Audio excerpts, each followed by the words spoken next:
The presenting sponsor of Pod Save America is Blue Apron. Blue Apron's the #1 fresh ingredient and recipe delivery service in the country. Their mission is to make incredible home cooking accessible to everyone. They achieve this by supporting a more sustainable food system, setting the highest standards for ingredients, and building a community of home chefs. This month's recipes include spicy shrimp bucatini with cabbage and toasted breadcrumbs, and roasted chicken and maple butter with mashed sweet potato and collard greens. Blue Apron offers 12 new recipes each week, and customers can pick 2, 3, or 4 recipes based on what best fits their schedule. And right now, we're treating Pod Save America listeners to their first 3 meals, a $30 value with your first order if you visit blueapron.com/crooked. So check out this week's menu and get your $30 off with free shipping at blueapron.com/crooked. Blue Apron is a better way to Lovett's not here, cook.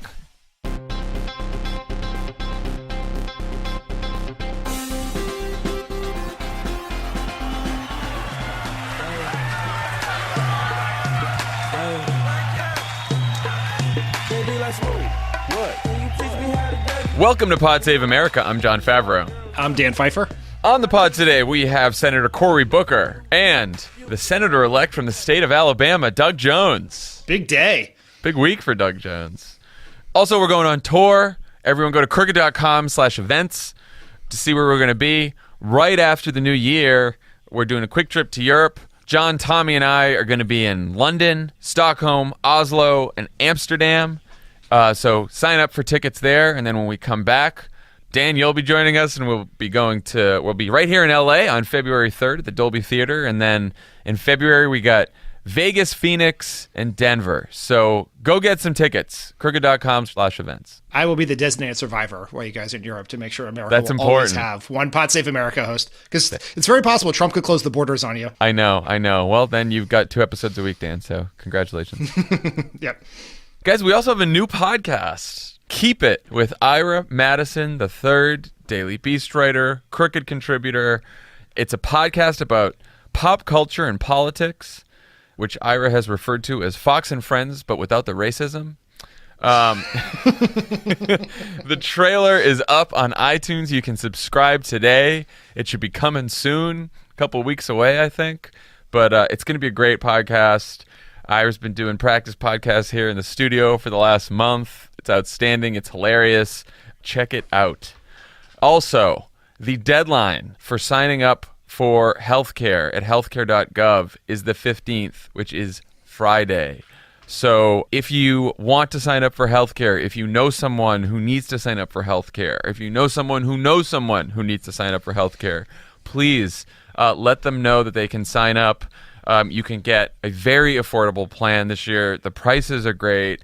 And, Donald Trump and the administration don't want you to know about this, but signups have outpaced the pace of signups in other years, but we're going to fall far short of other years because they've cut the enrollment period drastically. So over the next couple days, if you can post on Facebook, if you can send out messages on Twitter, do everything you can to remind the people in your life to sign up at healthcare.gov. It's very, very important. All right. Let's talk about Alabama, Dan. Winning. It's so nice. In the single most consequential election since Donald Trump won the presidency, Doug Jones became the first Democrat in 25 years to win a Senate seat in Alabama, defeating the favored candidate of Donald Trump and the Republican National Committee, accused child molester Roy Moore. The Republicans' margin in the Senate is down to a single seat, and control of the chamber is now a toss-up, along with the House in 2018. Dan, you knew this was coming all along, right? I've been predicting it for weeks. In fact, it probably got cut out of a podcast a few months ago, but long before even the Roy Moore allegations came out, I was like, Doug Jones is going to win. Yeah, so, no, that's what we've been saying here all the time. So what were you thinking leading up to the big win? Where were you? We were all here at the office watching The Needle of Doom, which ended up becoming the Needle of Hope. Well, I had 2 ways of thinking about it. I went through my normal election night process in the Trump era, which is Nate Cohn gets me incredibly excited about the possibility a Democrat's going to win a seat they shouldn't win. And of course, Nate Cohn's like, I don't know, I'm looking at this, and it seems like you'd rather be Doug Jones. I was like, fucking Nate Cohn is going to do it to me again. And But it turned out like as you were watching it come in, and it was just great. I still thought that we would have victory stolen from us just because the world is cruel, and and Virginia and New Jersey went so well. I will say the one reason I thought Doug Jones might win, this is not based on data analytics or years in politics, is that I had an amazing tweet that I was going to send if Roy Moore won. So you're like, either way, you win, yeah.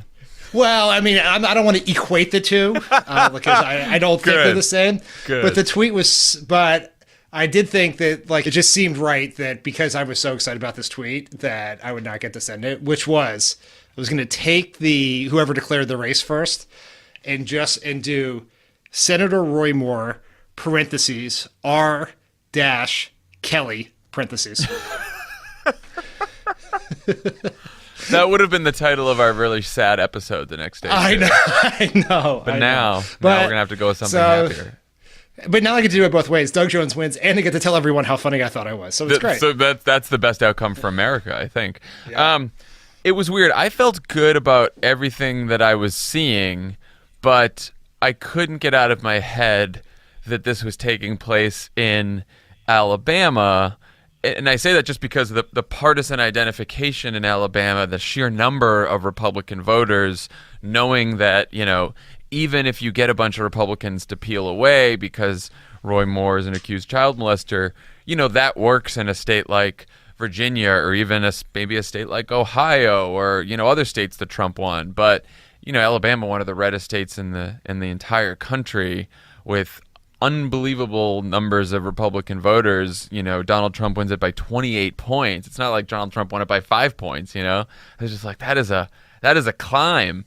But I remember talking to our friend Harry Enton from 538, and Harry was saying, look, the polls have it within 2.5 points. The average Senate poll dating back to 1998 has been. The final poll average has been off by, an average of 5 points. So he's like, we are well within the margin of a polling error here that would have Jones win this thing. And so I had that in my mind, but I was like, don't let yourselves don't get your hopes up too much.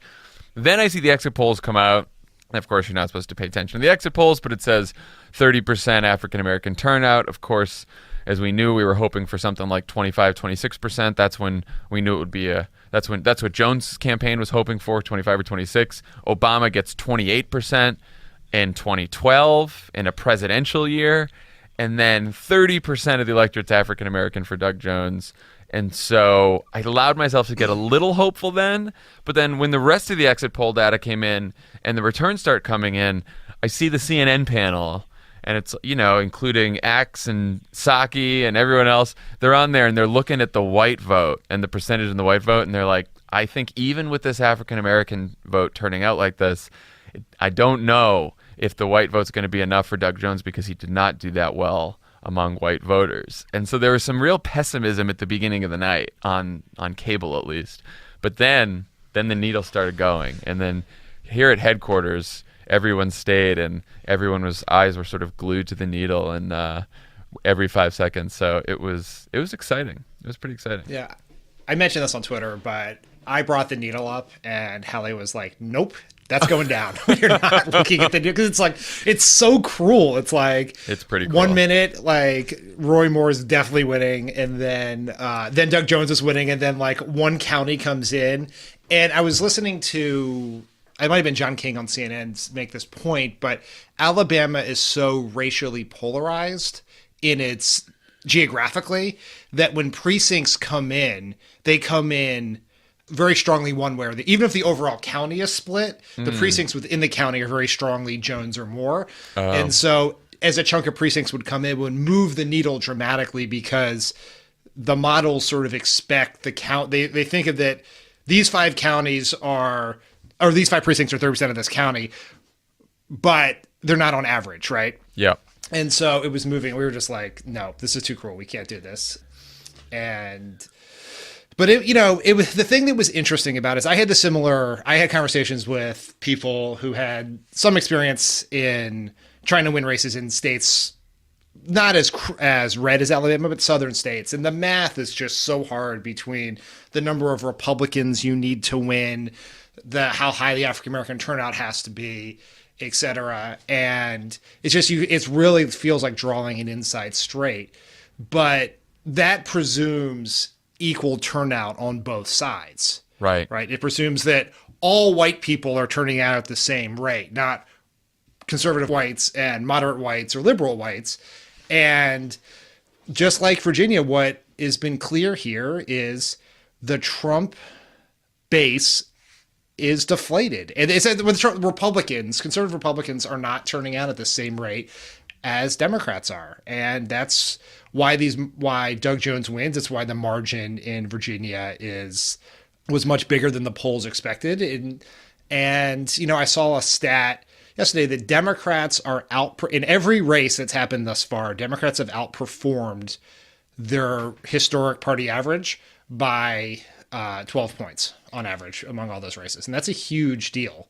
And just speaks to a real enthusiasm. And sometimes that'll be enough, like it was in Alabama. Sometimes it will not be enough, like Georgia 6, but it's a very positive sign going forward. Yeah, I mean, just to put it in perspective, Doug Jones got about 95%, a little more than 95% of Hillary Clinton's raw vote total. That is, I mean, Hillary Clinton's vote was in a presidential year where turnout is so much bigger than a midterm election, never mind a special election. And so he gets more than 95% of Hillary's raw vote total, and Roy Moore got about half of Trump's. So Patrick Ruffini, the Republican pollster, ran the numbers here. Compared to the midterm in 2014, which is a comparable turnout scenario, 200,000 Republicans didn't vote. 200,000. Jones's victory is about 2,000 votes, a little more than 2,000 votes. 200,000 Republicans didn't vote. So if even half of those Republicans turned out to vote, Jones wouldn't have won. I mean, I think that the collapse in Republican turnout has to be one of the big stories of what happened on Tuesday night. Now, because they didn't turn out, the coalition that shows up for Jones mattered a lot. And that coalition, like we said, is made up of 29% of the electorate was African Americans. They broke for Doug Jones by 96-4. Which is incredible. I think black women were like 98-2, and I think black men were 90 to something. So huge turnout from African Americans. And then you look at some of these counties, like where Huntsville is. It was Republicans won by 17 points in 2016. Doug Jones wins by 17 points on Tuesday night. Huge swing. Birmingham was Democrats +7 in 16. It was Democrats +38. On Tuesday night. And then Shelby County, which is the Birmingham suburbs, Republicans won by 53 points in 2016. Tuesday night, it was only 14 points. So just cutting into those margins in the suburbs and in the cities in Alabama was really the story of this race. Yeah, and I think the other important story is African-American turnout. Yeah. Dave Wasserman tweeted, these were sort of raw numbers during the election, but that turnout in heavily African-American counties was 72 to 77% of turnout from the 16 presidential race, which is unbelievable that would be unbelievable in a midterm, let alone a special election. But there's the other side is the turnout was only 55 to 60% in rural white counties. So, there were a gazillion stories in the days leading up to the election about are African-American voters engaged? And I would hope there was a lot of those stories were laced with pessimism about the answer to that question. Yes, that was the whole point is they are not engaged, and you saw the same stories in Virginia. All the things is when will Northam's not reaching out to African American voters, Doug Jones is not reaching out to African American voters. We went to Virginia or Alabama, we found 5 black people and we asked them about the election and they didn't know it, so that means African American voters are not turning out, and that is just we should stop having those stories. Because there's 2 parts of those stories. One is African Americans and African American women have been driving the Democratic electoral victories in the past, but also particularly in 2017. Second, it's also important to remember that African Americans are turning out at high levels, and they're doing it despite systemic actions taken by states like Alabama to suppress their vote. And then the third thing here is that there's like this pre-blame casting, which is, well, if African Americans don't, they don't just decide to go vote, then Democrats will lose and it's on them. And so we always we pre-blame them, not we, but the media pre-blames them for potential losses and then doesn't give them the credit when they actually deliver the victory, as they did here. And as a part of that, we also don't, in the cases where African-American turnout is not at the levels at which you need it to be to win, that's also on the candidate, right? The candidate has to give them a reason to vote. And Doug Jones did that. Ralph Northam did that. Justin Fairfax and Mark Herring did that. So I just think it's like, can we RIP the takes on the pre-election takes on African-American vote in this country? I certainly hope so. Also, it's like, it doesn't just, this isn't just magic that African Americans suddenly wake up and turn out and go to the polls. They're incredibly organized. There was an incredible organization on the ground. I know the NAACP contributed this. I know that a lot of the Democratic Party and Doug Jones and his campaign contributed to this. But and you can see this in African American churches throughout Alabama, or you could see it right before the election. There was an incredible effort to organize and mobilize the African American vote from within the African American community. And it was a very successful effort, but it was a very tireless effort over this entire campaign. And you're right. I think the Democratic Party cannot ever take for granted the African American vote, since it has certainly delivered this unbelievably important election to the party.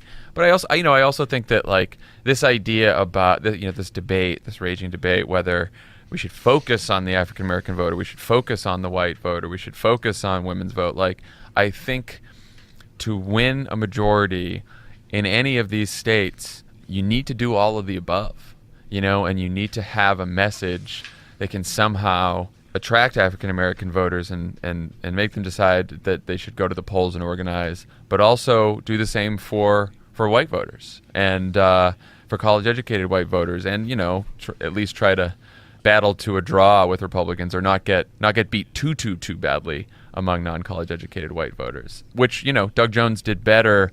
He certainly lost white voters by a lot. He even lost college educated white voters in a state like Alabama, but he did better than other Democrats had in the past among those voters, along with tremendous turnout and tremendous margins among African American voters and Latino voters as well. A small but important population of Latino voters in Alabama as well, 5%, I think.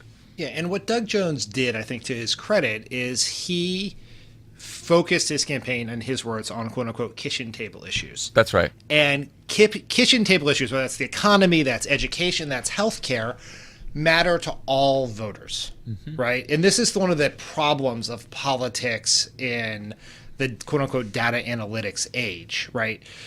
Is you are almost burdened by too much information, right? Which is like, these are the three things that married African American women over 50 care about, and these are the three slightly different or very different things that married white women with college degrees care about. Right.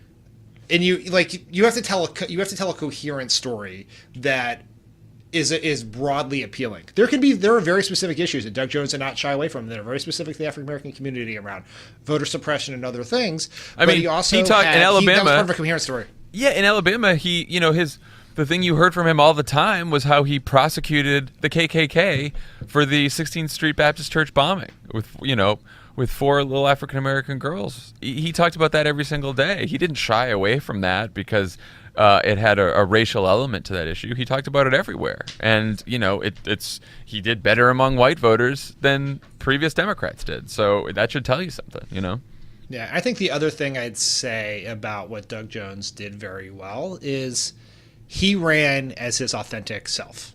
Doug Jones is a progressive Democrat. He didn't look for a quote unquote Sister Souljah moment where he tried to do some, sacrifice some progressive cause on the altar for conservative voters. He just ran as himself, and that was appealing to enough people to win. And that's sort of like politics is a lot is not as complicated as we make it. If you run as yourself and you run a good campaign and who you are is appealing to enough voters, you can win. And where you get in trouble is when you try to change who you are to appeal to try to get votes. And it's to his credit. There were a lot of ways a Democrat could have run in this race that it would have been a disaster. And Doug Jones just ran as Doug Jones. And it sounds simple, but it's not what we do often enough in politics. I think that's incredibly important. And the other thing he did was he exhibited incredible message discipline. He was tweeting right up until the last day. I started this campaign talking about kitchen table issues. I'm going to end it that way. When all the bullshit was in the news about Roy Moore, every new development, Steve Bannon comes down and says X about this person, and Donald Trump comes to Pensacola, and this new story breaks, and this accuser.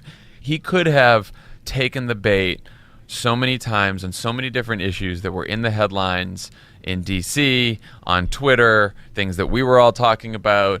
And he didn't take the bait because he knew his message was, here's who I am, here's what I did with my life, here's what I'm proud of in terms of my record, and also these are the issues that I've been talking to people in Alabama about all over the state, and these are the issues that I'm campaigning on. And he was relentless in that message. And I think sometimes in this media age and campaigns, it is very tempting for Democrats to respond to the headline of the day, the headline that is being discussed on cable news, the attack of the day, all that other bullshit, because, a lot of them grew up in this rapid response environment where as soon as something happens, you have to hit back hard and talk about every single controversy that's out there. And the Doug Jones campaign didn't do that. They had message discipline every single day because they knew that that's what people in Alabama cared about. They wanted him to talk about their issues. They didn't want him to talk about the bullshit that was in the headlines all the time.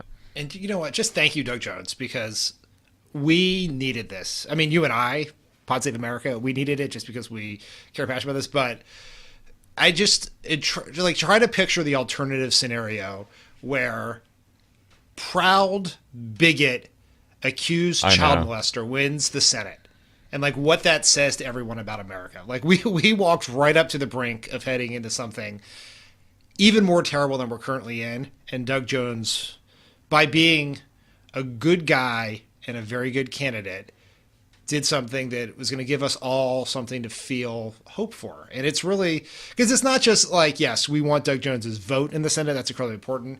It makes it easier to win the Senate in 2018, which also incredibly important. But it's also, we do not have to live in a country where a disgusting human being like Roy Moore is in the United States Senate every day. And that is something we can all be grateful for. Yeah, absolutely. And this is a win for every single person who gave money to Doug Jones, who went to Alabama, who knocked on doors, who's cared about this race, who's asked us about this race. How do we get involved? We've heard from so many people, sent us pictures of themselves campaigning in Alabama. And this goes to show you that if even when the victory seems improbable, if you are willing to work for it and to fight for it, it can happen. And, there's going to be other bad days like there were when Trump won, and there's going to be bad days from now until 2018 and from now until 2020. But you got to take those bad days and just move past them and keep on working, because then you get days like Tuesday night. And that's a big message. It's such an argument for running for office, no matter what the odds. Yeah. I sort of think about Barack Obama in 2007 talking about his decision to run, which it all seems like it makes complete sense now because he won. But at the time, everyone thought he was moving too fast, right? That it was too soon. He was in a hurry. He was picking the wrong time. But you can't win if you don't run. And so you got to get in the race. You don't know what's going to happen. I also think about Chris Coons, who's the senator from my home state of Delaware, who he decided to run against Mike Castle, who had been the House member in Delaware forever and was would have everyone assumed would crush him. But he was like, I'm just going to run because I have stuff to say and I want to get out there. And then Mike Castle loses a crazy primary, and Chris Coons beats Christine O'Donnell, a Tea Party crazy candidate, and wins. And it's like you don't know when you get in the race what the race is going to look like a year later, 6 months later. It's just, if you run, you definitely can't win if you don't run. So you might as well run. Yeah, I totally agree. So, and if you want to run for office, you're thinking about something, check out Run for Something. We had one of the founders, Amanda Littman, on the pod on Thanksgiving, and it's an inspiring organization that's helping first-time candidates run. So definitely check that out. So let's talk about what this means for our good friend Donald Trump. Two-time loser, one of the only presidents in history who somehow endorsed twice in an election and lost both times. He endorsed Luther Strange, lost that one, and then because Roy Moore won, and then he decided to back Roy Moore, and then he lost that one. Good job, Donald Trump. It's almost as if Donald Trump won the presidency by accident with the help of Russia, and it wasn't the case that he was a political genius who understood the far right and his base better than anyone possible. Yeah, or that his political Svengali, Steve Bannon, is a political genius. Steve Bannon's whose great political genius is a strategy where you basically tell scared white people that dark-skinned foreigners are the cause of all their problems. That's it. That's Steve Bannon's brilliance. He really came to that conclusion that you can scare people about dark-skinned hordes taking their jobs away. It's a real first. No one's ever done that before. That is the fucking beginning and end of Steve Bannon's genius. The guy knows nothing else but that. So there you go. That's your strategy, Steve Bannon. Fucking asshole. He is such a shameless clown. I mean, it's just the fact that he is not chagrined by backing a child molester, basically scaring. He has no shame. He's not chagrined. He lies all the time. Who cares? Not at all. He's just like, no, this is. I mean, he blamed Mitch McConnell for this loss, which. Look, I enjoy anyone blaming Mitch McConnell for anything because Mitch McConnell is terrible, and we have some things to say about that later. But what is interesting about what Bannon did, it wasn't just that he backed Roy Moore, because I mean it's morally disgusting. And plenty of Republicans backed Roy Moore, by the way, that weren't Steve Bannon and Donald Trump. Looking at you, Republican National Committee, and like half the Senate. Can we just pause for 1 second on the Republican National Committee that Donald Trump made Ronna Romney McDaniel remove the Romney from her name? Yeah, she gave up her name and decided to throw her party's weight behind an alleged child molester. Big win for Ronna McDaniel. Formerly Romney McDaniel. It's just so, I mean, it's someone, I wish I remember who tweeted this, but it is that Trump does not take people's dignity. He makes them hand it over willingly. He does. So it's like, and they do. I'm going to back. Oh, it's just so terrible. But so Bannon, you would think this would reduce Bannon's power in Washington, but it's not going to. It's just not, because what Bannon actually did was there were things the Republicans could have done to save this seat.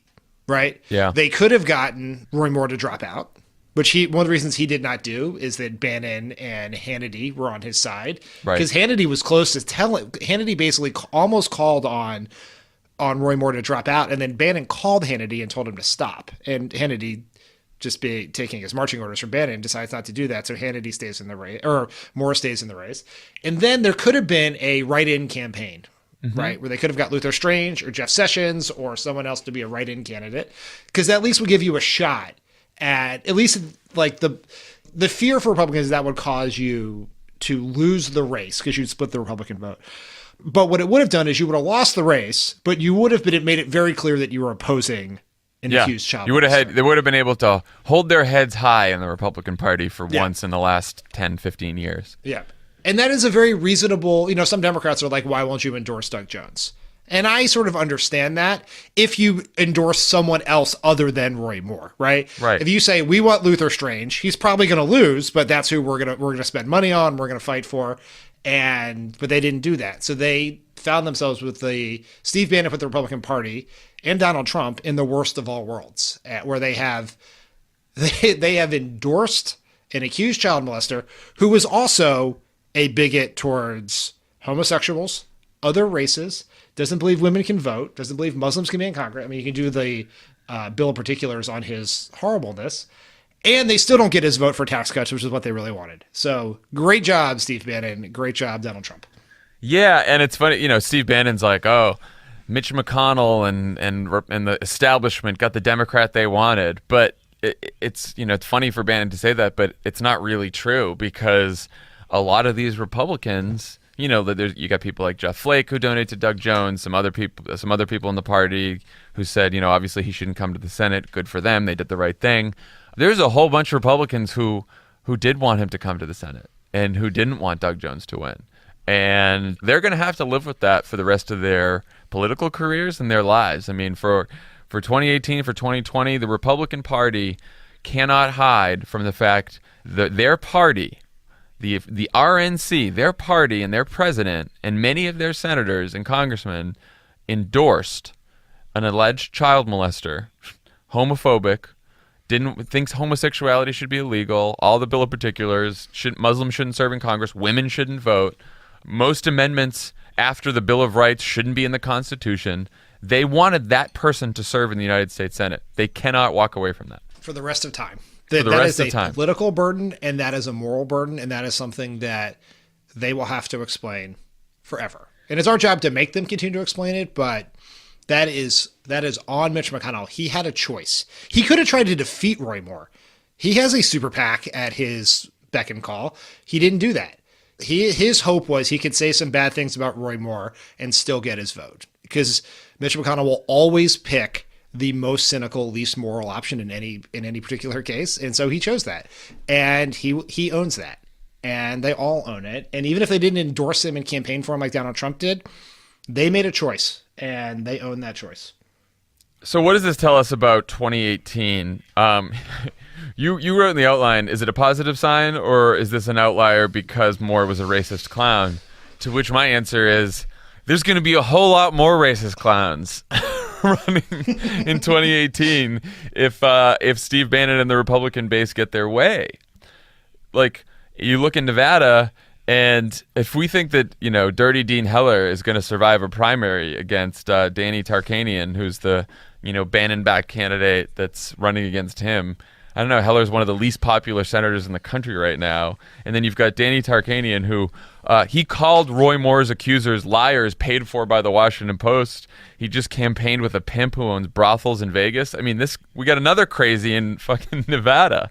We got Kelly Ward in Arizona, who's the Bannon-backed candidate, who is a InfoWars guest, who held a town hall with constituents who thought that, the government was spraying chemtrails on them and trying to poison them. There's some government conspiracy about that she was entertaining at a town hall. I mean, I don't think we've seen the last of Roy Moore-type candidates, even if they're not quite as disgusting as Roy Moore. I mean, you got a lot of Roy Moores without the child sexual abuse allegations running out there. And we know, as you list, as we talk about the fact that Donald Trump's in the White House, Steve Bannon's calling the shots, Danny Tarkanian, InfoWars guests running, Roy Moore being backed by the bulk of the Republicans. Here's the fact, which is the Republican Party is a zombie party. Yeah. It is dead, and it just doesn't know it yet. Now, it controls all the levers of power, so that is a weird paradox of our times. But, this is David Brooks wrote this, and it pains me to quote David Brooks on this podcast, but every once in a while he's right. He talked about the party is rotting. I think he actually understated the case. It is rotted. It is over. The modern Republican Party that Tim Miller, belongs to or in hopes for, that Paul Ryan thinks he's in charge of, that's dead. That is gone. The future is Steve Bannon and Roy Moore and all of that. That is, that they made this choice. They actually made it years ago, long before Donald Trump came on the scene. They made this choice when they decided they wanted the votes of birthers more than they were willing to call out birtherism. They decided this when they wanted the votes of racists who objected to Barack Obama as opposed to calling out racism. And that is where we are now. And that is the Republican Party. And we need two functioning parties, but right now the Republican Party is dead for as far as the eye can see. They may still win power because of gerrymandering and a massive financial advantage from a hollowed out campaign finance system. But the idea that this is the party of Reagan or supply side economics or all of that shit is long gone. It's a party of racial animus, full stop. Yeah. No, and the question is, can that party, or how long can that party hold on to power, and where can it hold on to power? Because, I think you can make an argument that we always used to talk about the Obama coalition showing up, but now let's talk about the Trump coalition. If the Trump coalition, which is basically mostly non-college educated white voters with some college educated white voters. That's about it. That's the Trump coalition. And the college educated voters are very, very Republican. And if that coalition shows up in the numbers it did in 2016, then Republicans can continue to win states like Ohio, Iowa, possibly Michigan and Pennsylvania, in states like that won Donald Trump the presidency, and that becomes very problematic. And states like Missouri where Claire McCaskill's up in 2018, you got Joe Manchin up in West Virginia, you got a tough race in Indiana. So, there's still a threat to hold on to power. But what we've seen in Alabama and what we saw in Virginia is that this coalition just isn't showing up, that they're not turning out to vote. And I don't know, how to gauge that kind of turnout, the Republican turnout in 2018, 2020, and beyond, because I don't think it's certainly not automatic for us. And it's hard to determine how many of those voters show up or don't show up. But it does seem like our fate in some ways hinges on that. Yes, because we don't make choices on the basis of national popular vote, right? If it was just we're going to have a national election and then we're going to take the popular vote, we're going to allocate that Congress among that vote. Yeah, we'd be fine. Democrats are going to win that. Right. The problem is two things. One is just straight. It's not even gerrymandering. It's straight population distribution. You have more younger people who tend to be Democrats moving to cities, right? And so they are diluting their vote by living with people who are ideologically similar, and that is a problem. And then you have an electoral college problem, which we obviously did not foresee, but the turning blue of the Sun Belt and the Southeast and even the South, including Texas, is moving slower than the turning red of the Rust Belt. And that was a recipe to get Donald Trump over 270. Now, the question will be, can we turn out at a high enough number to overcome those two barriers, both in 2018 and 2020? It is very possible because Donald Trump won the presidency, but it's an amazing thing. It's actually probably easier to win the presidency than it is to win the House because of the presidency is not gerrymandered. Right.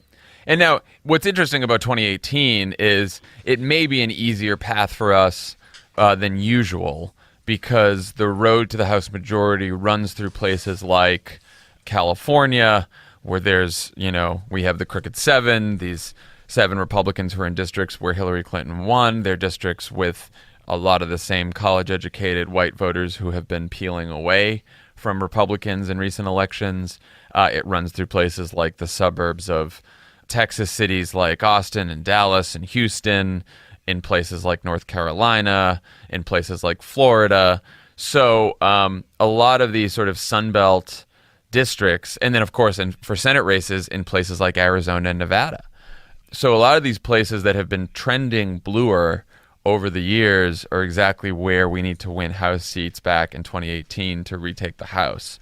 The Senate map proves a challenge, not because of the states we now have to flip to win the majority, which is Nevada and Arizona, which, are trending bluer. Nevada is a blue state. But, some of these states where Donald Trump won, where Democrats are trying to hold on to their seats, which, Democratic, incumbent senators tend to have an advantage and tend to rarely lose in elections where the opposite party is in power. So we do have that going for us. But, those are some pretty tough states that we're trying to hang on to in the Senate map. I think Alabama, if you just get back to like what Alabama specifically means for 2018, is that the coalition that delivered, part of the take after Virginia was it's Virginia. It's a state Hillary won. It has been proved resistance to Trump politics because of the allocation within the state population of white voters with a college education. And so it doesn't really tell you anything. It's sort of where the Democrats are holding serve. Alabama is different. Now, there's no doubt that Roy Moore was a particularly bad candidate, and Doug Jones probably doesn't win against someone else. But that is the same argument the Democrats, including some on this podcast, made about Scott Brown's win in Massachusetts in 2010. Right? Was that Scott Brown took Ted Kennedy's seat.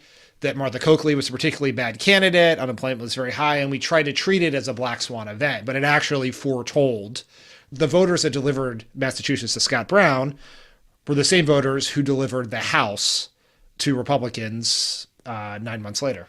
Right. And so I'd be very worried if I was a Republican.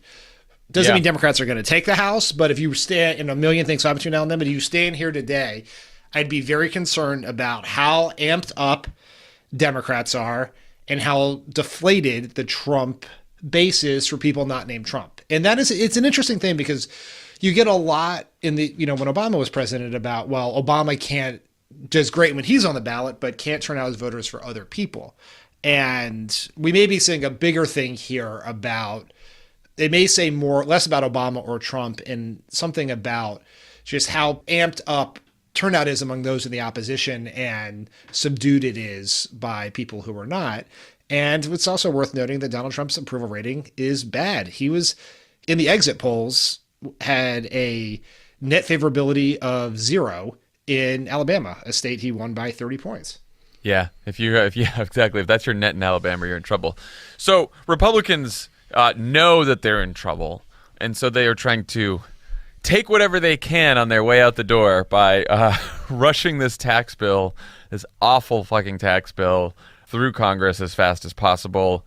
Mitch McConnell is not wasting any time. It seems like the House and the Senate have a tentative deal on how to reconcile the two different bills and reconcile the differences. It looks like the package that's emerging from the conference committee cuts taxes for rich people by even more. I guess the compromise was the Senate cut taxes for rich people by X amount, the House cut it by this amount, and they decided to go even more than both chambers. Even bigger tax cut. So the top rate goes from 39.6 to 37. The corporate tax rate is going to be at 21% from 35 instead of 20. State and local tax deduction is at 10. It's not eliminated, but it's at 10,000. First 10,000 for property and income. The mortgage deduction, the cap there is $750,000 for new homes. The estate tax exemption is doubled to $10 million as opposed to eliminated altogether. And then they have eliminated some of these awful, they were going to take away the deductions for, graduate students and medical expenses, and I guess they're keeping those in there. Those are some of the more unpopular provisions. So still a really shitty bill that's cutting taxes for rich people by, hundreds of billions of dollars, raising middle-class taxes on some people, not giving a ton of people almost any tax cut at all, and increasing the deficit. So that's what we got. Yeah, wonderful.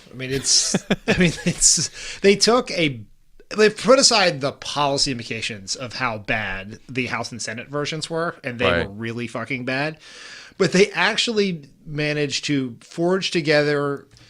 They lose the Alabama Senate seat, right? After losing Virginia, after staring down the barrel of terrible poll numbers. And they took two bills that were shitty politically and decided that their response would be to put them together to make an even shittier bill politically. This is actually this bill will be less popular and more easy for Democrats to run on than the other two bills, which were really unpopular and really easy for Democrats to run on.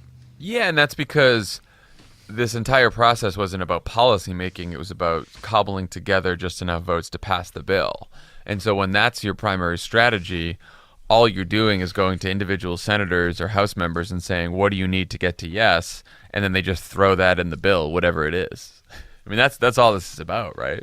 Yeah, and it's also interesting that a lot of times the way that process works is people try to deliver things that help them with voters in their states or districts. Like, please remove this provision that hurts widget manufacturing because the largest widget manufacturer is in my district. Right. But that's not how the Republicans approached this. They approached it with, I need to do this favor for this group of donors, so please add that in.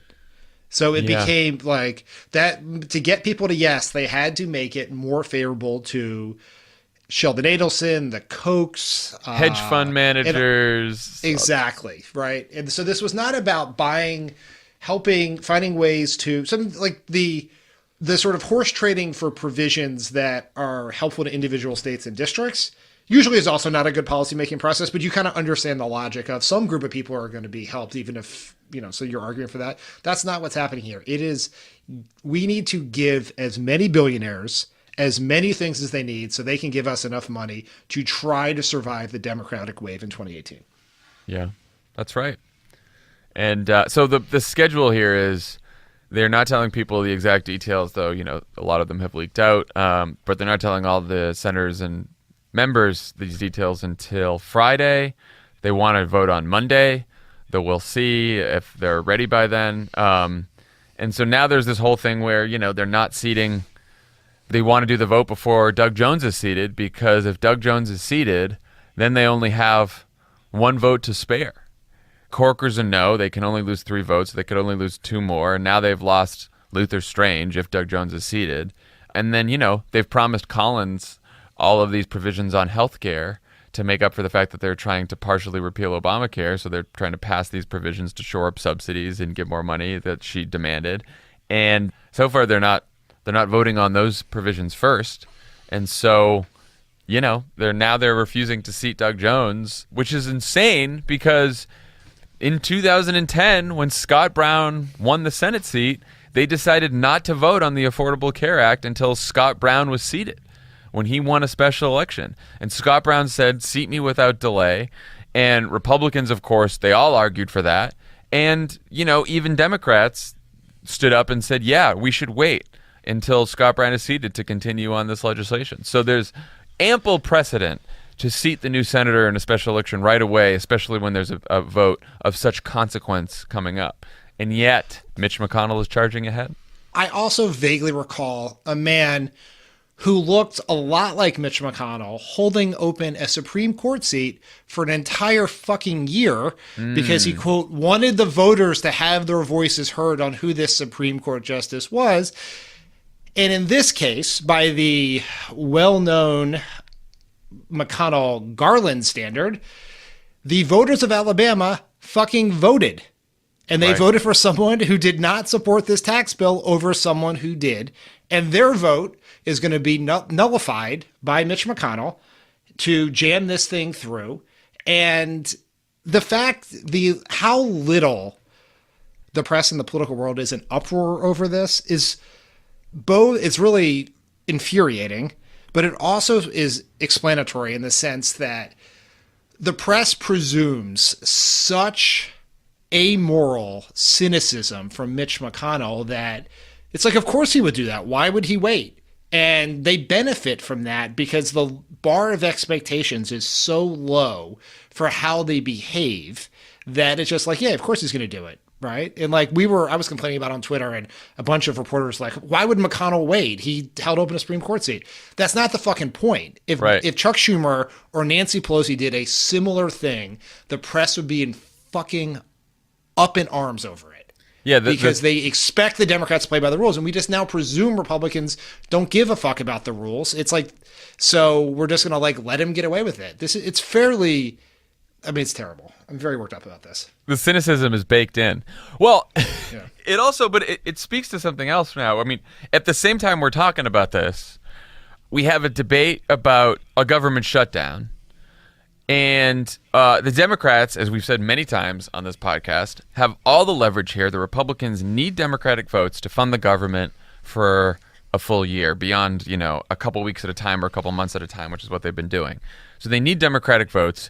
Republicans and Donald Trump have promised to vote on the DREAM Act because 800,000 young Americans are at risk of deportation when March rolls around.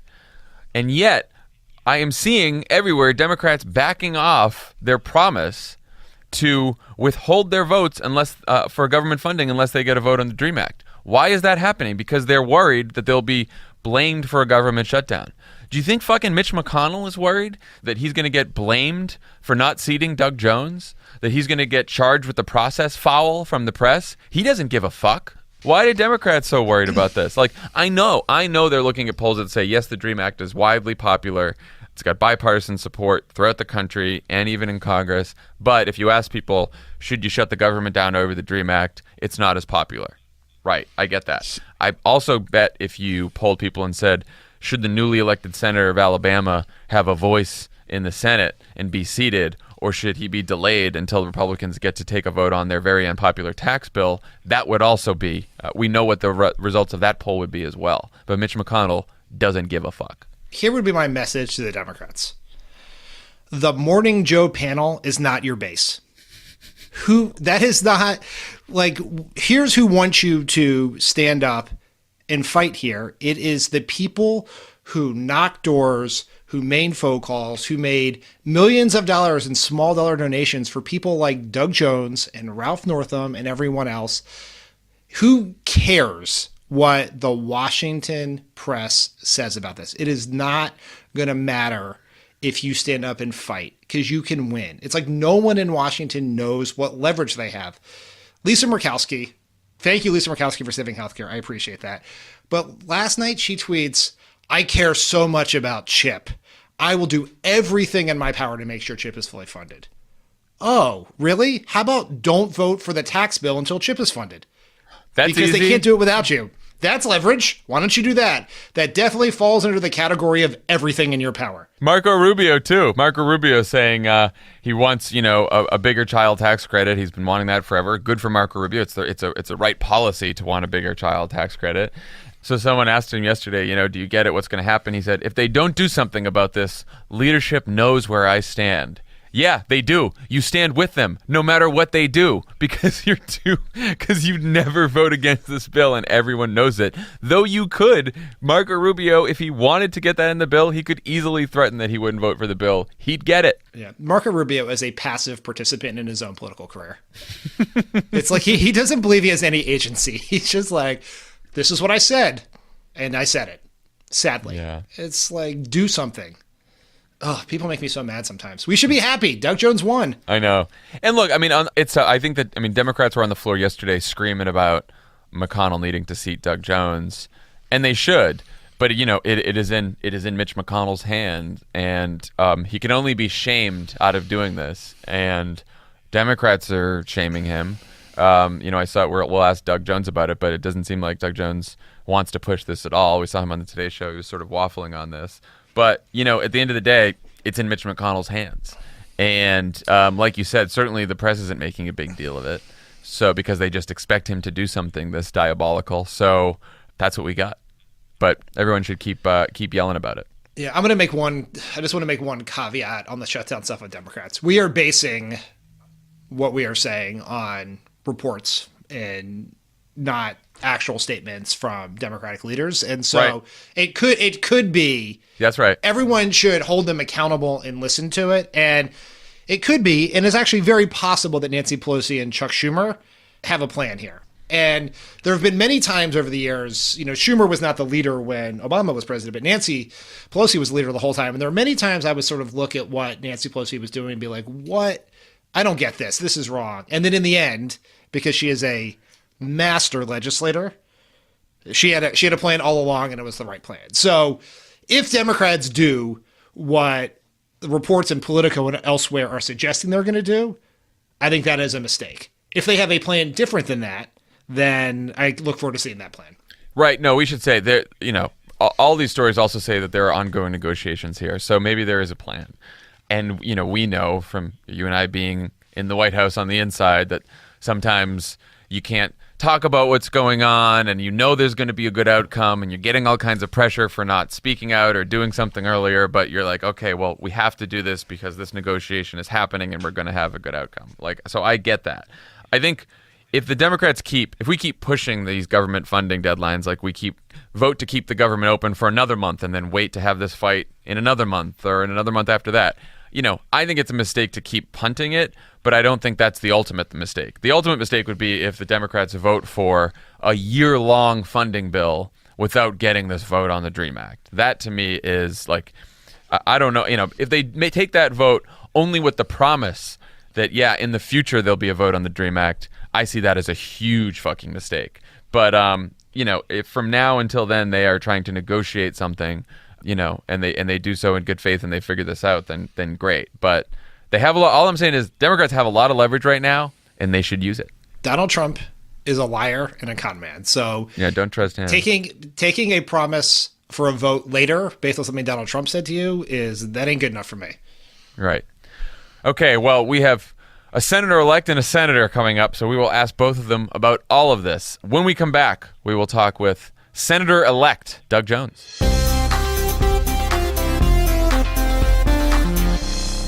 Pod Save America is brought to you by Indochino. Indochino is making it easy to get a suit made to your exact measurements at a great price. You can choose from hundreds of top-quality fabrics and customize all the details, including your lapel, jacket lining, monogram, and more. You visit a showroom, you shop online at Indochino.com, you pick your fabric, choose your customizations, submit your measurements, place your order, and just wait for it to arrive in a few weeks. This week, Pod Save America listeners can get any premium Indochino suit for just $359 at Indochino.com. Just enter the code CROOKED at checkout. That is 50% off the regular price of made-to-measure premium suits, plus shipping is free. That's Indochino.com, promo code CROOKED for any premium suit for just $359 and free shipping. It's an incredible deal for a suit that will fit you better than anything off the rack ever could. Pod Save America is brought to you by Tommy John. Look, we know that the last thing on your mind during the holidays is underwear, but for a gift that can really make a difference in a guy's life, go ahead and upgrade him to Tommy John. Tommy John has everyone covered. Their 360 sport performance gear is perfect for your brother-in-law who's always working out. That was very specific. Their insanely soft second skin underwear will stop your uncle scratching himself in places that he shouldn't. What a lovely thing to read all by myself. Thank you, Tommy John, for putting that in there. And if you want to see your partner in something a bit more flattering than baggy, outdated boxers, get him some sleek Air or cool cotton boxer briefs. No matter who it is, wrap their gifts in something special this year from Tommy John. PSA host, please discuss who you think really needs the gift of Tommy John this season. Jon Lovett. That's who. Give the gift of life-changing comfort for the holidays to yourself or someone else with Tommy John. Go to TommyJohn.com/crooked for 20% off your first order. That's TommyJohn.com/crooked for 20% off. Plus, get extra savings with exclusive holiday daily deals. Only at TommyJohn.com/crooked. On the pod today, we have the newest senator from the state of Alabama, Senator-elect Doug Jones. Doug, congratulations. Thank you. Thanks very much. An exciting time, and I appreciate you guys having me back on. Absolutely. So there's a lot of Democratic candidates running in red or purple states who are looking at your win right now in Alabama and asking, how do I become the next Doug Jones? What do you tell them? What advice do you have for folks running in red states like Alabama? Well, I don't know. Every state is different, and what we just decided early on in this race was that we were going to stay true to ourselves and stay true to what we believe in our core principles, and I think that helped. I think people are tired of folks running one way in a primary and a different way in the general election. And we stayed very true to who we are. And I think people are looking for that, because if you stay true, but also talk to people about how you can, your whole mantra is to try to find common ground.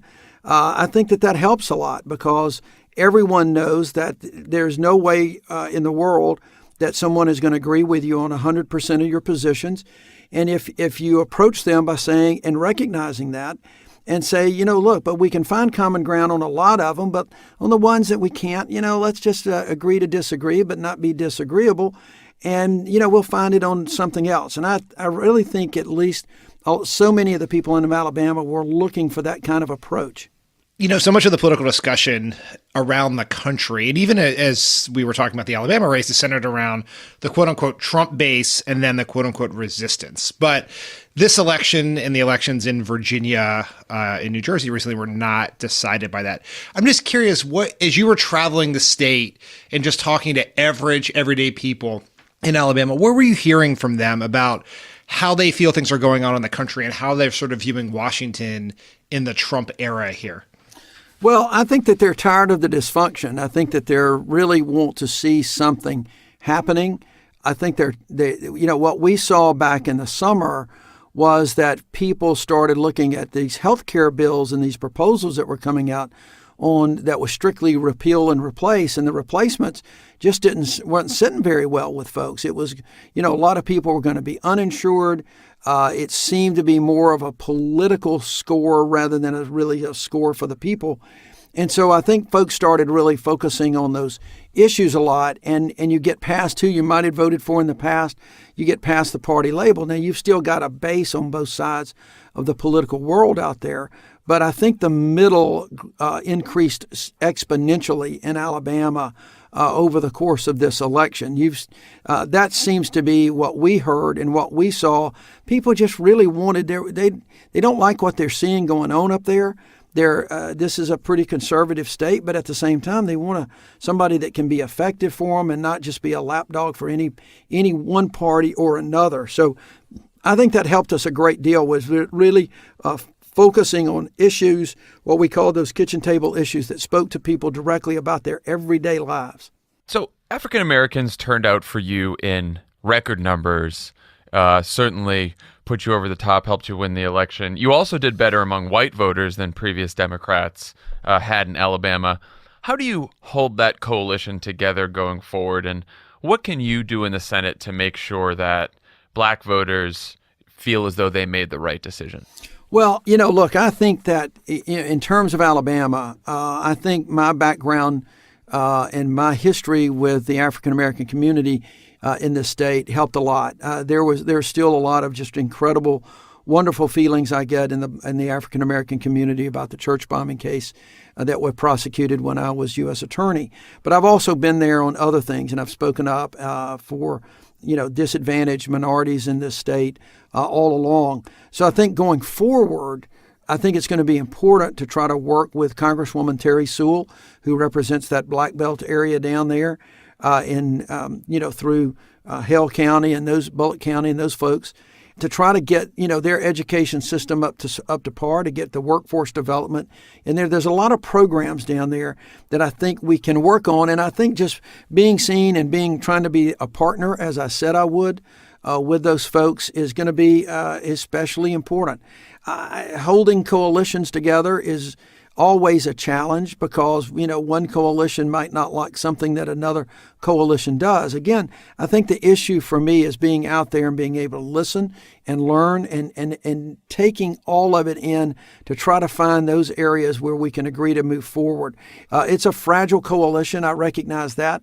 But at the same time, I think that this state is also moving in a direction in which people are getting a lot of those divisive issues behind us. And those coalitions are a lot easier in a state like Alabama when you can put certain divisive issues aside and say, I respect your opinion on that. We might not agree.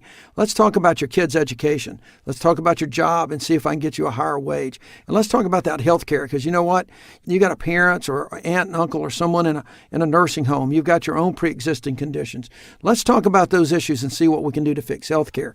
I think that if we focus on those issues and continue to focus on those issues, those coalitions can stick together and hopefully build on. One of the things on Pod Save America we're always trying to do is encourage people to run for office. And I'm curious about your thinking when you originally decided to run for this race, because it had to feel like, at best, a long shot, and probably people telling you it's a fool's errand for a Democrat to run for Senate in Alabama. Sort of what was your mindset going into it, and what made you want to run to begin with? Well, look, I appreciate that question because it's very simple. I did hear all of that. It was a long shot. It was my early contributions were from friends who said, Doug, there's no way that you can win this, but we appreciate what you're doing, and you're our friend, so here's some money. What I have told people in this state for a long time, in a state in which we have seen Democrats conceding far too many races, not just on a state level, but even on a local level for the House and the Senate and for county commission races and things like that, we've got to start building a bench. And before you can ever have any success, good people need to run for office. They need to put themselves out there, knowing that it's an uphill battle, knowing that it's a long shot. But if we don't start having folks get out there and start really, again, staying true to yourself on what you believe and not listen to a bunch of people telling you, oh, my Lord, if you can just move all the way as far to the right as your opponent, then you can win this race. Just don't do that. Stay in your lane on what you believe, and let's start building platforms. And you may not win this race, but you might set the stage. My friend Joe Biden, who came down and campaigned for me, told me one time with a small group, and he's told a lot of people the story of of how when he was elected at age 29, and since in the intervening years, people come to him all the time that want to run for office or are running and said, what is it that I can say that'll win this race? And he says, you're asking the wrong question. The question is, what are you going to say in which you're prepared to lose? And I've told people all the time, you need to be able to stay true to yourself, be prepared to lose, and hope for the best. So that was my mindset going in. I knew it was an uphill battle, but I knew we had a very thin bench in Alabama. Things needed to be said. People needed to be given some hope that there are actually people out there that believe in them, that want to work for them. And as much as anything, I felt like the timing was right to have that message to try to reach across as many people as we can. And I will tell you guys, even before the disturbing allegations against Roy Moore, we were getting traction with that message from people from all walks of life in areas that we never dreamed that we would get. Doug, you ran a very Alabama-centric race. As you said here, it was very, in your message and your agenda is very Alabama-centric. But you have also become, by virtue of your victory, a hero to Democrats all across the country. I saw photos of people who wrote "Roll Tide" on the, on subway signs in New York. The Golden State Warriors played "Sweet Home Alabama" at their practice yesterday in tribute to you. I'm just curious how you feel about that, about this role that's been thrust upon you as a hero to forlorn Democrats across the country. Well, that's pretty overwhelming. It's humbling. I am honored. I've never seen it that way. I knew that if we could win this race, it would send a positive message, not just to Democrats, but everyone, that we can put a lot of divisiveness behind us. We wanted to focus on Alabama because it has been a tough state for Democrats to win in. But I truly believe that we have so much more in common. And I think what you're seeing, that demonstration from people around the country, proves that the people of this country have more in common than we have to divide us. And our politics have gotten so divisive. We just need to put some of that on a shelf for a little bit.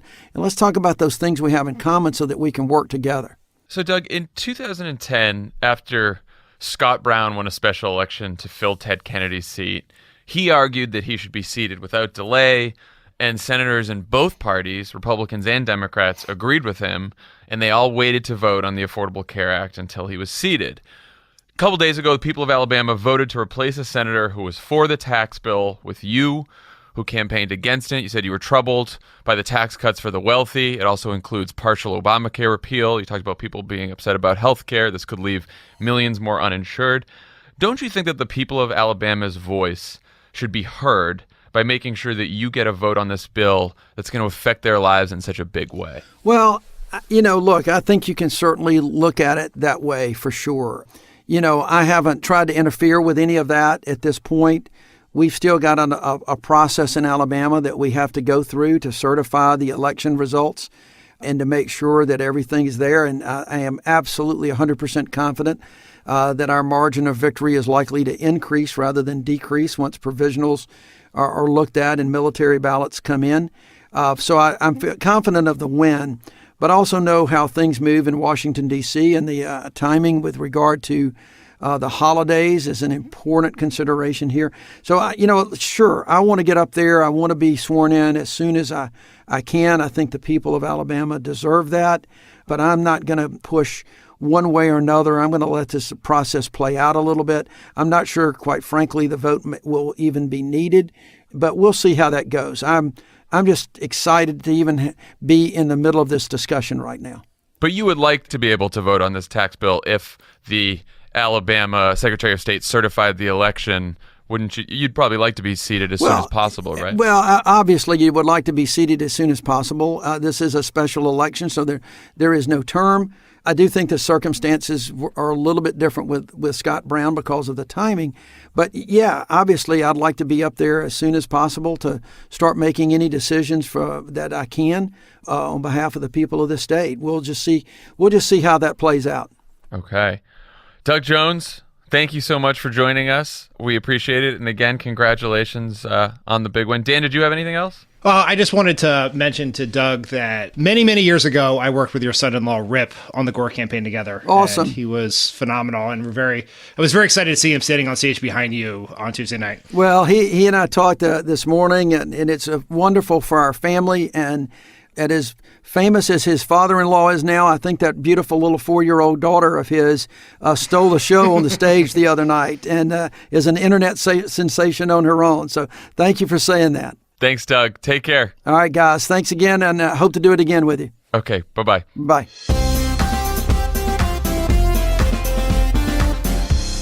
Pod Save America is brought to you by Sonos.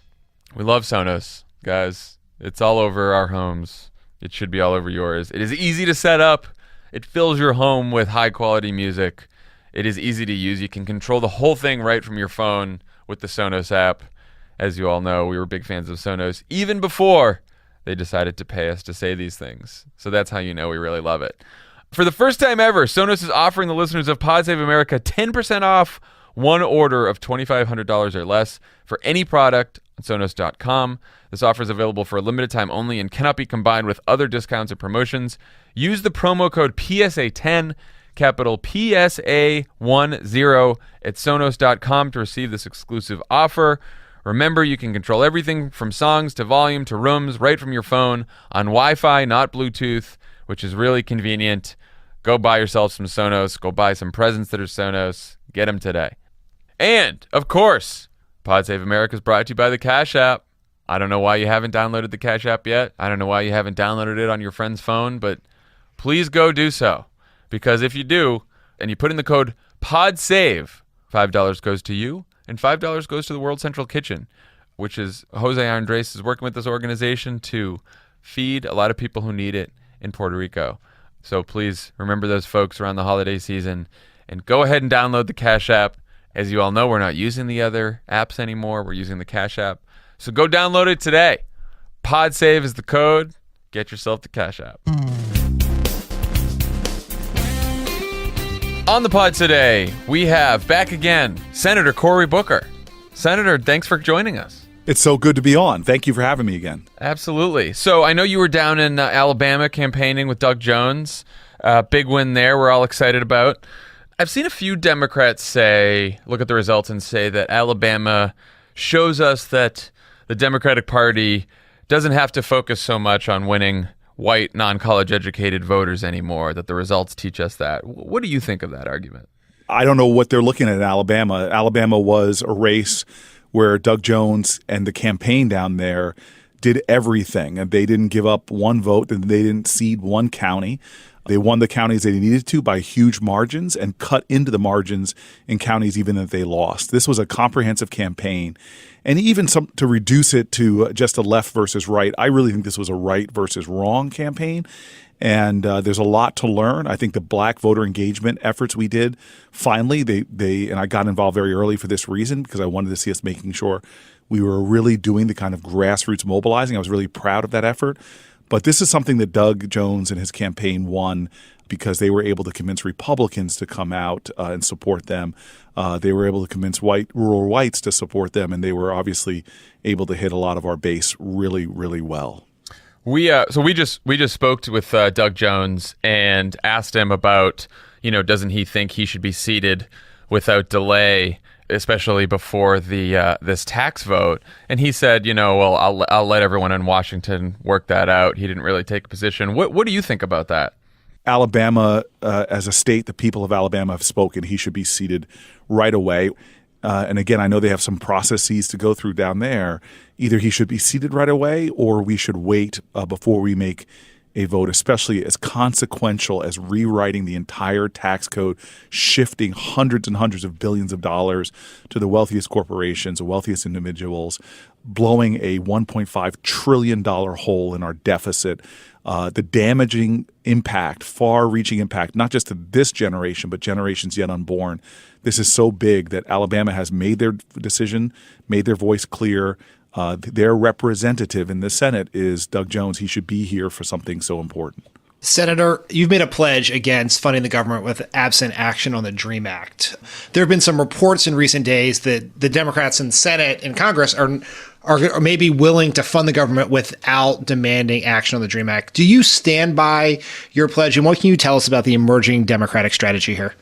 I can't tell you much. I know there's a scrum. I talk to leadership as often as I can. I'm part of a leadership group that meets with Schumer on Tuesday mornings. I know that this is a priority to him. I know that Dick Durbin, frankly, there's no one in the Democratic caucus who's fought harder, stood up more and longer than Dick Durbin has for Dreamers, and he is one of our highest-ranking people that's in these negotiations.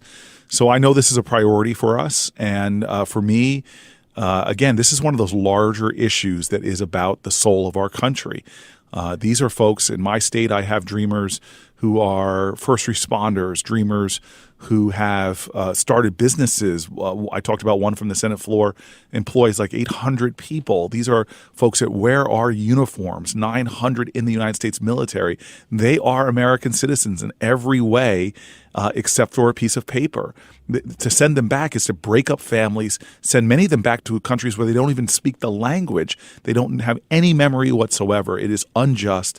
It is a surrendering of our values. It's an assault. And for me, knowing that we are a nation that has always had to overcome the denial of full citizenship rights for women, for African Americans, for others, we should not be denying citizenship rights for these folks who have proven their patriotism, not with their words or their pledges, but how they're living their lives, the sacrifices they're making, the contributions to our country, and frankly, even just the economic analysis, the billions of dollars they're contributing to our economy. To remove them would be a self-inflicted wound, not just to our economy, but to our moral values themselves.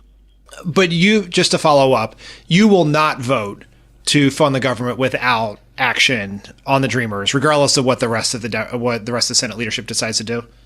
Again, I voted against the last CR. This is something I'm going to probably vote against if it doesn't have. This is something I will vote against if it doesn't have the Dreamers in it. It should not come to that. There should be a way to make a deal.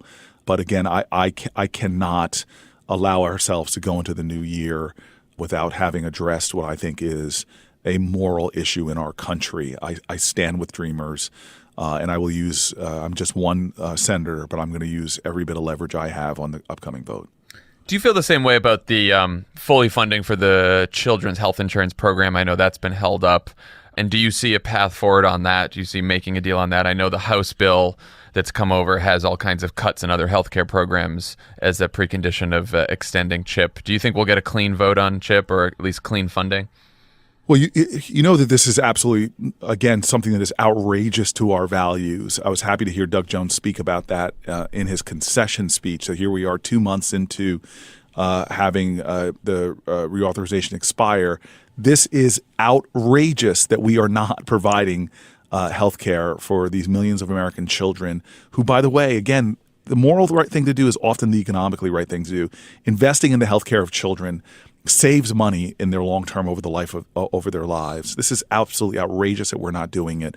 I hate the fact that this is in a negotiation. Republicans might be trying to lord over us to say, okay, we're going to give you health care for kids if you give us, another tax break for the wealthiest amongst us. It's ridiculous. We should be doing this. This is a bipartisan effort. Its origins are bipartisan. This should be bipartisan.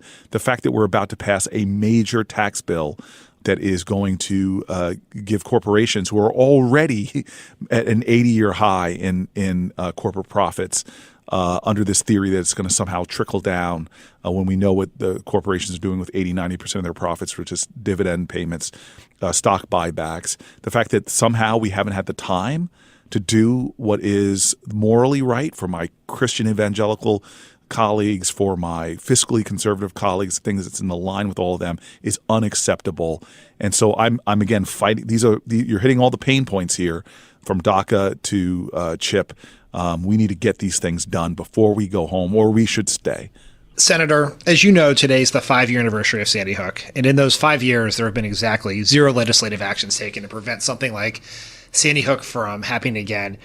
And now, obviously, we know this is the fault of Republicans and the NRA and others, but what can Democrats do to change the equation? And what would your message be to voters to the public who are so frustrated by the inaction on guns? And I just, because I'm on a show of friends, I just want to call out to you the fact that I'm very, very pained. I literally wept when Sandy Hook happened, but we have a mass murder in the United States, an effective mass murder in the United States every single day if you aggregate all the people that get shot. Yeah. And they live, often these are concentrated in communities like the one in which I live in. I'm I think the only senator maybe ever that's gone home to an inner city majority minority community below the poverty line, or at least median income in my area is about $14,000. I had a shooting on my block earlier this year, right across the street from where I live. I know that we focus in on these mass shootings, and we seem not to give attention to, or in my opinion, sufficient attention to every single day people, children are being murdered in this country. Often they're poor, often they're minority, but every single life matters. And our moral outrage in how preventable this is. When I was mayor, I used to get so upset that one of the leading groups that were murdered in my city were women who are victims of domestic violence. And in states that just do the common sense thing of having background checks, thorough background checks, which the overwhelming majority of NRA members agree on, you see 40% reductions in murder of people by their intimates, by their partners. And so I know we want to use this anniversary, but for those of us that live in communities where gunfire is heard too damn often, every day should be a day that we recognize it is absolutely unacceptable that this country has not done what over 80% of us believe needs to be done. Common sense, gun safety, things like background checks, so that known criminals, spousal abusers, terrorists can't go on the internet or go to a gun show and fill up with a trunk full of weapons and kill people, which happens every single day. So I say this to folks all the time that ask me, why can't Congress get this done? And my response is, the civil rights movement didn't wait for Congress to get it done, or for Strom Thurmond to suddenly decide that, hey, maybe blacks deserve the right to vote. The suffrage movement didn't wait for Congress, for the men in Congress to give to somehow charitably give the rights for women in this country to vote. It was people that were sick and tired, fed up, fought and demanded it and brought that change. And that's what we need more of. Anger, outrage, and letting folks know that we're holding you accountable if you don't do the most common sense thing. This isn't about reversing the Heller decision. It's not about taking away people's guns. It's about doing the most basic things we should be doing to protect the lives of children, of women, of American citizens. It is crazy that we have not done it, and our outrage should drive us to keep working until the day that the legislation passes in the Senate and the House. It is crazy. I mean, do you think there's a path, at the state level, at the local level, in passing some laws while we, wait for and work for a Congress that's actually going to pass these laws? I mean, what do you say to all the people who say we need some kind of action now? The House's priority on guns, I know, be that to try to make concealed carry reciprocity. I mean, that's their focus right now. And I know you're asking me about the states, but you're seeing the gun industry that thrives on an environment where they could sell guns to people that maybe not should buy them, driving so much of this. And they are overpunching their weight. They are not the majority. Again, as I said, the majority of NRA members believe in common sense reform. So we should fight everywhere on this. We should fight in cities. We should fight in counties, state level. This should be something to protect human life, because we are all one of these mass murders, or frankly, as I've seen, too many folks get caught in gunfire. Too many folks, nobody should be dying in this way. So I'm hoping that all of us keep this in mind as we go into the midterm elections, to make this a priority in our voting and a priority in our small dollar contributions to candidates. Senator, you introduced a bill along with Lindsey Graham that would require the Attorney General to get permission from a federal court before firing the special counsel. Over the last week, we've seen Republicans and a lot of folks in the right-wing media trying to imply that the FBI is somehow corrupt, trying to say that we need a second special counsel to investigate the special counsel. How worried are you about all this? And, do you see any progress in making sure that Mueller's investigation is protected? Yeah, well, look, there's an insidious attack going on, a campaign going on, trying to delegitimize a guy who is one of those folks who has one of those careers that's beyond reproach. It's unfortunate, and I think it shows that they're worried and they're concerned that this could lead into one of the handful of real constitutional crises we've had in American history. And the problem is, what really frustrates me as we get closer to another major election. I just had a meeting earlier today about what foreign interference in our election. The Russians are still working, not just in our country, but in Latvia, Lithuania, France, England. They're still working to undermine Western democracy as we know it. And so as opposed to joining in a bipartisan effort to hold people accountable, to defend our country, and to stop the Russians from shaking our democracy, we're playing into this by creating more mass confusion, less confidence in our institutions, less confidence in the rule of law.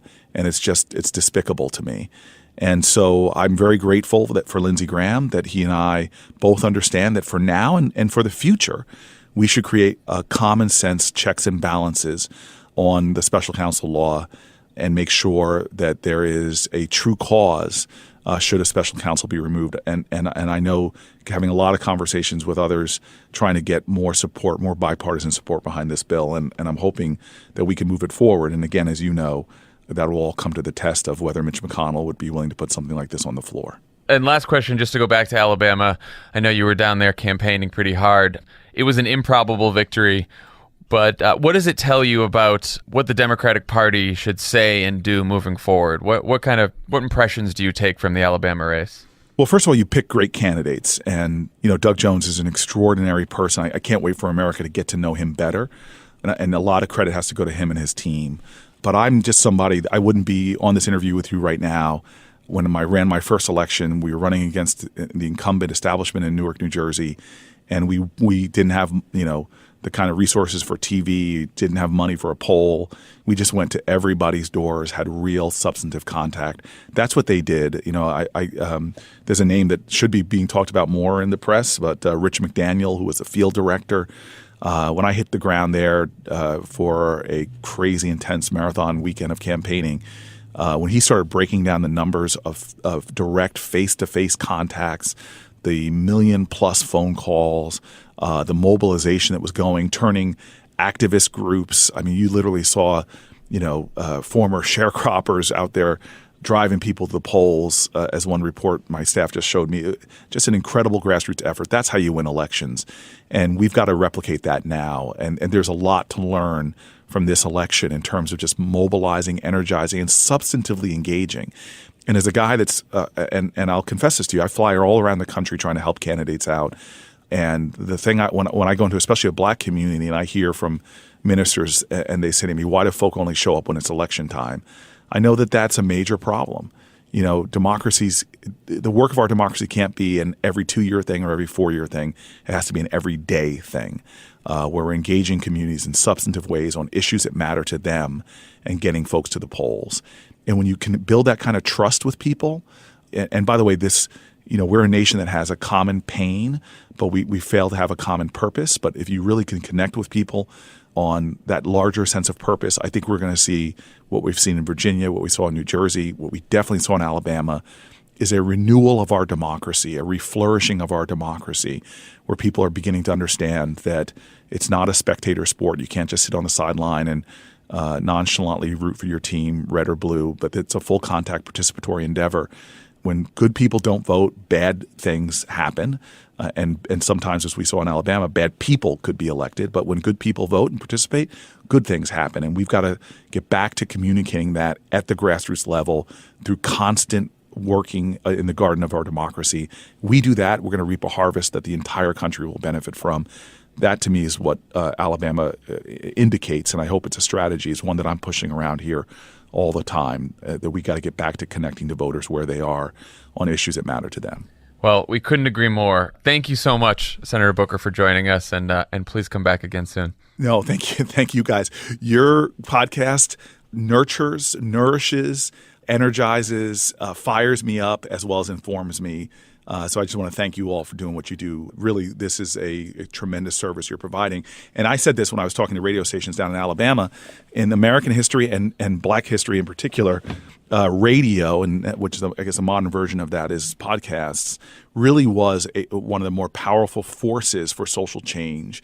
And you guys, what you guys are doing are so important And I love the fact that you guys have become a little bit of rock stars. I'm watching you on your public events these days. So I know that you're not in it for that at all, guys. But 2017's been a weird year, Senator. A weird year. But what you're doing is really important to a lot of folks who are looking for hope and looking for light. I know Alabama, I think, is the first ray of a new day to come, but you guys are doing a lot of work and helping to keep hope alive, frankly. So thank you. Well, that's very kind of you to say. And thank you. And keep up the fight in the Senate. You're doing great work there, too. Thank you, guys. All the best. Take care. All right, that's our show for today. Thank you again to Doug Jones and Senator Cory Booker for joining us. And we'll see you again next week. Bye, guys. Bye.